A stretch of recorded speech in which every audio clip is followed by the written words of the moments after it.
and welcome to Scripture Reading Session 39. And this morning we're going to be continuing with our reading of the book of Genesis, and we are in chapter 38. Okay, so let's go to the King James Bible Online.org, Genesis chapter 38, verse 1. And it came to pass at that time that Judah went down from his brethren and turned into a certain Aldumite, whose name was Hira. And Judah saw there a daughter of a certain Canaanite, whose name was Shua. And he took her and went in unto her.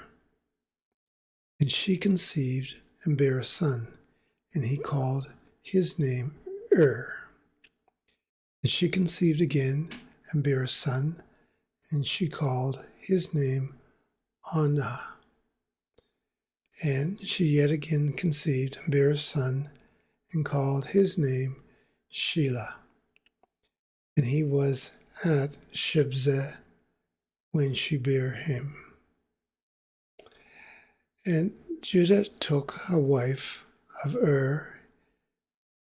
for his firstborn, whose name was Tamar.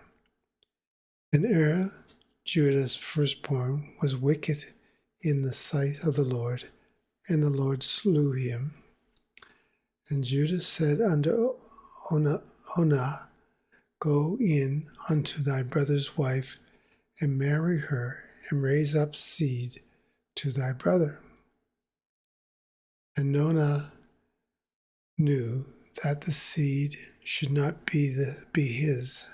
And it came to pass, when he went in unto his brother's wife, that she spilled it on the ground, lest that he would give seed to his brother.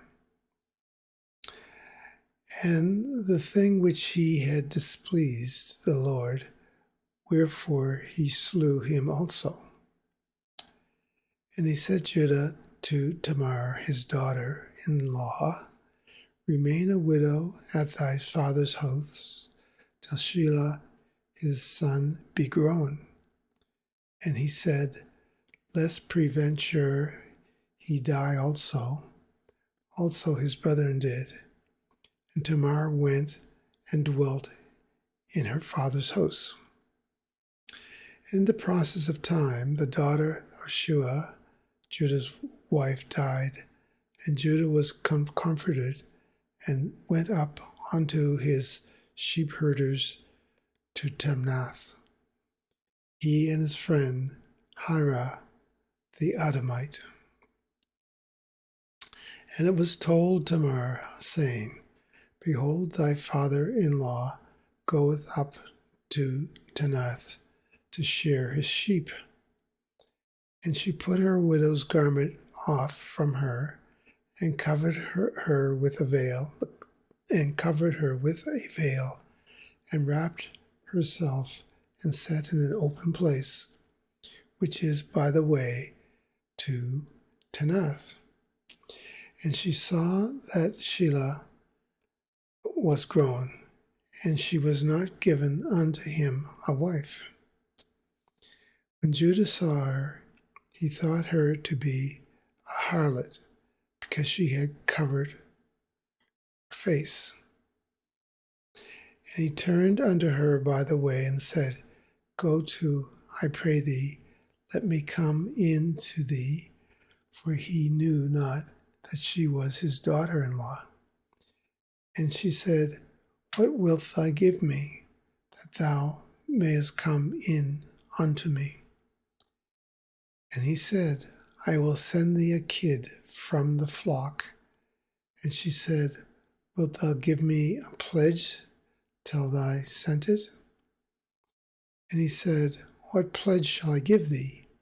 And she said, Thy signet and thy bracelets, and thy staff that is in thy hand. And he gave it to her, and came in unto her, and she conceived by him. And she arose and went away, and laid by her veil from her, and put on the garments of her widowhood. And Judah sent the kid by the hand of his friend, the Adamite, and received his pledge from the woman's hand, but he found her not. And he asked the men of the place, saying, Where is the harlot that was openly by the wayside? And then they said, There was no harlot in this place. And he returned to Judah and said, I cannot find her. And also the men of the place said that there was no harlot in this place. And Judah said, Let her take it to her, lest we be shamed. Behold, he sent his kid, and thou hast not found her. And it came to pass about 3 months after that it was told Judah, saying, Tamar thy daughter-in-law has played the harlot, and also behold, she is with child by whoredom. And Judah said, Bring her forth, and let her be burnt. And when she was brought forth, she sent to her father-in-law, saying, By the man whose these are, I am with child. And she said, Discern, I pray thee, whose are these, the signet, the bracelet, and the staff? And Judah acknowledged them and said, She has been more righteous than I, because that I gave her not to Shelah my son. And he knew her again no more. And it came to pass in the time of her travail, that behold, twins were in her womb. And it came to pass, when she travelled, that the one but put out his hand, and the midwife took and bound upon the hand a scarlet thread, saying, This came out first. And it came to pass, as he drew back his hand, that behold, his brother came out. And she said, How hast thou broken forth? This breach be upon thee. Therefore his name was called Phaziz. And afterward came out his brother that had the scarlet thread upon his hand, and his name was called Zarath.